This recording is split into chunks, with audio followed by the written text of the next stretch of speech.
Well, we got the old Pontiac G6 back. This is a 2008 Pontiac G6 with a 3.5 liter V6. And she's having some issues. She's got codes for shift solenoid A, which is the shift solenoid inside the transmission. We're going to have to split the case on the tranny in half. We're going to do A and B while we're in there, but essentially the car is stuck in second gear or third gear, no first, no fourth. Real sluggish, wants to stall on you because it can't get down into first gear. Yeah, she's also got some other issues. We're going to do an oil pressure sensor, and we're going to swap this lower coolant reservoir hose down there. It was leaking, and I guess somebody just taped it up to remedy it for a little bit. So we're gonna get here and fix all these problems. So I'll probably have 3 different videos. If you're from one of those things, you'll see that coming forward. So to start, this is on the transmission solenoid side. I'm gonna pull this cover just because I want to see under here. You don't have to do this, but we're gonna remove this breather hose here, or this throttle body hose, this battery, this fuse box, the PCM we're going to move and set aside, and the entire battery tray to get down to the top of the tranny tunnel. So that's where we're going to start. I will start by pulling probably the battery. I'm going to do the battery first. You got the hold down with the 13. You got 10 mils on the top side. So I'm going to get these off. We'll get the battery out, and then we'll move over to the throttle body. All right, there we go, battery's out. So now you come over here, you got this little like PCV line. You'll squeeze it with your thumb that direction and wiggle it off. I'll set this up here.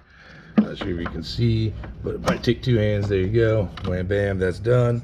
Now we got, geez Louise, 8 mil or flathead, 10 millimeter holding it here, and an 8 mil or flathead here. We can wiggle this whole unit out. All right, here we go. So we got that there, throttle body line off. So we're gonna pull the cap off of the fuse panel. We're gonna take out this little 7 mil screw to remove this power wire. And then we'll figure out how to split this thing off. It should just actually have like 3 or 4 plugs on the bottom side that we can unplug to take this whole unit out, because it kind of rides in the battery tray. The battery tray has a 10 mil there. It looks like what probably was a 10 mil that's missing right there, and a 13 down in that hole. And we're going to pull the PCM off of it too. So let's start with the battery box, and then we'll go from there. These little 8 mil screws in the center should go into those plugs to actually pull them up and seat them. So we'll undo all those, undo this, and then this thing actually should just lift out. All right, so we got that line off. These are actually 7s, not 8s. The shininess of them threw me off for a loop there. But so 7s, oh God. And I think in theory, well, okay, they're hooked into this plastic down there. So I'm gonna get a little trim tool. We'll pry that back, because I don't think this is gonna be easy. There we go. I guess it wants to split this way actually. So you're gonna use these 4 tabs on the side to split it.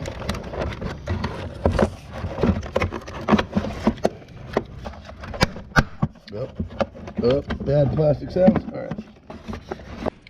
There you have it. I pulled the wrong tabs. There's these 4 tabs here. So you pull those up and lift her up.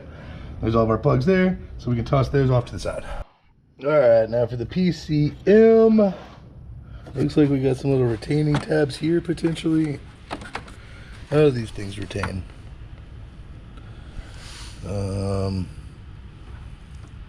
They're down here. They're these ones right here. So you can push back there, push back here, down in this channel like that. There's one on the other side too. That will allow it to slide up. All right, so we got the 10, the 13, the 10. And then there's most likely a 10 there that's missing. So I actually didn't even see that one until it was too late. And now this thing should, I think, be able to work itself out of this hole. But it looks like it's going to take 2 hands. Here, maybe you can see something from over here. So we got all the, it's got push pins in it. Didn't see that. Essentially, you get a push pin there. this push pin I'm working out and push pin here. Once these cables are out, you can see this thing is loosey-goosey and it will come right out of there. A few moments later. All right, here we go. Rotor is off, caliper is off. Well, caliper's hanging up there, caliper bracket is off. I noticed, good thing, we got to take the CV axle out because it's also slinging grease everywhere, so we're going to replace it. We're going to pull this tie rod in. It's got an 18 millimeter nut on the bottom. We'll pull that off and then tap that up out of there. Then I got these, which I think are 18s as well. Yep, for these pins. And this ABS wire to get out of the way. So I'll have to figure out how this ABS does. I think it plugs in right here. Okay, so we'll unplug it right there and it can ride out. Wait, all right, so once we get it free from the tie rod end and the strut, we should be able to pull this whole knuckle forward and push this CV axle through and get it free and just spin this, flip this over forward facing. And yeah, then we can get in there and pop that with a crowbar or a slide hammer or whatever we end up getting to do to get that puppy out of there. All right, so we got the strut bolts out, right? We got the tie rod out. And I'm sorry, we took the axle nut. Don't forget that. It's a 35 millimeter that's in the hub. So you guys zip that off with an impact. So that is out. And then, yeah. So once you got that out, you wiggle this knuckle out of your strut pump. And then you can press, you can reach on the backside, pull this a little bit, and then flex this down and out like that. While you compress the axle a little bit, it'll come right out of there. So we're to the point where we need to remove the CV axle. I'm gonna go up a little higher. What we're gonna do is we're gonna come in with a crowbar right here on the other side of this frame rail, where you hopefully can see my fingers sticking up. We're gonna go right up there, catch this lip right here, and just give it a pop with a crowbar. And that should pop the C-clip that holds it and get it out. So let me get it up a little higher so I can just walk under there and do it. All right, here we go. You come up in here, and you just kind of got to work it till it gets in there. So I'll flip it over that way to get on this lip. Here we go. And, you should be able to pop it pretty all right. But I kind of want to be centered with it. Like maybe that. Got it. Axle. Bam. Out of there. We press on. So I'm going to go under here now. We're going to pull this little underneath brace for the convertible. I think this is convertible only. So if yours is not a convertible, you probably don't have this. So I'm going to drop this brace out of the way. And then we're going to commence to dropping this transmission pan and getting the fluid out and the pan off and all that good stuff. All right. I don't even remember where I left off. I lost my camera for a little bit, but we got the CV axle off. Check. Oh yeah, we got the X member off. Check. Then we pulled the oil or the transmission pan and filter and drained it. That is where we're at. So now I'm about to bring the car back down, and we're going to put a block of wood on the oil pan, put some pressure on it so we can pull this tranny mount up here on the top side. We're gonna get that transmission mount off. Then we should, I think, be able to start splitting this case. And we need to pull this whole case back this way to get to those shift solenoids. All right, you can see the car is still in the air and not down at the ground. That's because I lied to you. I actually changed my mind. I cleaned up this surface here a bit. We're gonna take out all these 10 mil bolts down here on the bottom side that we can reach currently. So that way, when I go to the top side and remove that stuff, this thing's ready to split, and I don't have to try and crawl back under here while the jack is underneath this thing. So there's that. So I'm gonna take out, we got 1, 2, 3, 4, 5. There's probably another one up there. There is 6. I'll probably even do 7 and 8, 10 mils, and then I'll drop it down, and then we'll go to the top. All right, I got them all out. You can see it's already starting to separate. Heck yeah. So now we just got the ones on the very tip of top holding it on. So she's coming down.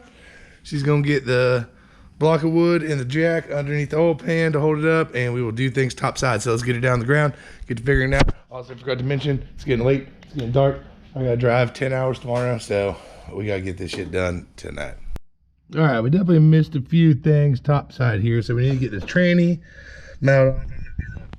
And then we gotta get the shifter linkage off, and whatever this gizmodo is, we're gonna get that thingy off and this little arm off. Just everything we can do to get make sure this case splits and comes apart easily. So these looks like, I'm gonna start on the side here, on the body. So I think these are 13s right? Or are they 15s? They're 13s. So I'm gonna take off these 4, then I'll shoot off these 15s on the top. We'll get that puppy out of here. Don't forget, jack with a block of wood underneath on the oil pan, not the exposed transmission. And away we go. Well, I got the trans mount off, so then I took this 15mm nut off of right here, which is like what the shifter linkage goes to. So we're gonna just take that off, toss it to the side. Now, we have to figure out, I think that has a 13 in it there, and that feels like about it. So if I get that out, I think I can literally just lift that whole unit up and drop it down back there somewhere for now to get it out of the way while leaving it plugged in. So I'm gonna try that real quick. All right, so with the range selector, at least I'm pretty sure that's what that is. Here, there was a second 13mm bolt back here, so you have one there, and then you just carefully put both hands on it, and wiggle it up nice and carefully until it pops off. It rides on these 2 shafts, so it shouldn't be that bad. I tossed it way back there in the back, just out of the way. So here we go. I got a 13mm nut to get that bracket off, 13mm nut there, 10mm there, 2 10mm there, and this case should come apart. All right, so we got the case split. So let me shove this light down in here and see what we can see. So you want to finagle this case to where it's as open as possible. You can jack the engine up and down to get this as open as you can get it. And then you'll see right in here, this is your solenoid. Let me see how well I can hold all these things. There's not really room for my hands. All right, look, all right. So you got, this is the plug that plugs into it right here. So I've already unplugged that. It has a pull tab, super simple, and you pull that tab here and pull it back. Now there's supposed to be a little metal clip in here that we are trying to get out, and you're gonna want a little hooky pick tool, I think. At least I hope so, because that's what I just made. Ow. That's what it looked like to me. I think this is the top of the clip here. So I might get a different pick to get it started, and then try and hook it with this pick to fish it out and not drop it. If you do drop it at this point, it's not the end of the world. It should just fall to the ground and we should be able to find it down there.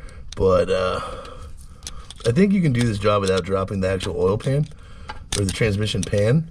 But that's silly because you need to change your fluid anyway, so you might as well just do it in the process, and then if anything falls, it's wide open to the ground. Or the bottom of this little case cover here. But yeah, so I'm gonna work on getting this clip out. Once I do, I'll explain it a little bit. Ugh.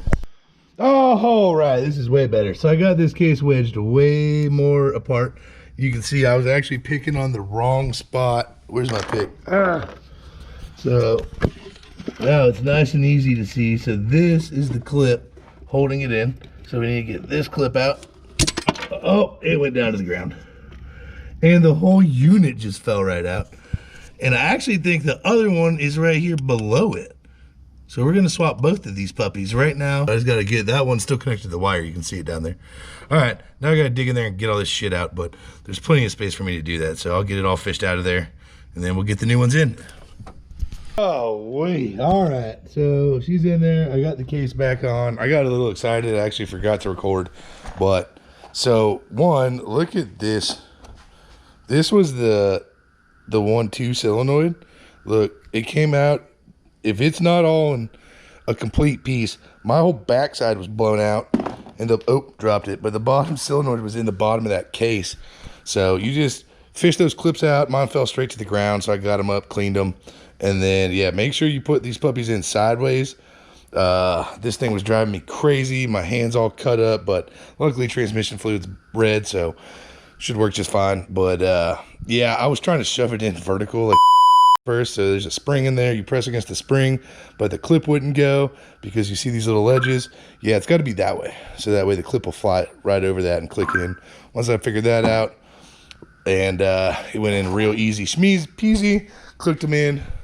We got our bolts started back here, so I'm gonna tighten these top bolts, put all this top side stuff back on, get the transmission mount back on, then we're going up to finish off that case. I will put the torque spec up on the screen here now. I will also have solenoids in the description along with a list of the torque specs. That's new for me, but I'm gonna do that now because you also need the torque spec for the CV axle nut. And yeah, and also for the transmission pan bolts. But that is that. That is how you do a shift solenoid on a Pontiac G6 with some fancy named transmission that ends with a force 6. So yeah, thanks for watching. Hit the thumbs up button if this video helped you out. Subscribe if you want to see more crazy stuff. Got this old 71 Mercedes making videos on right now. There's Apaches up in the air. So this thing's got a 454 in it. It's real nice. Well, it was real nice when we made it. It's been a long time now. Also got this 2017 Escape we're rebuilding. You know, it never ends around here. It never does. But thanks for watching.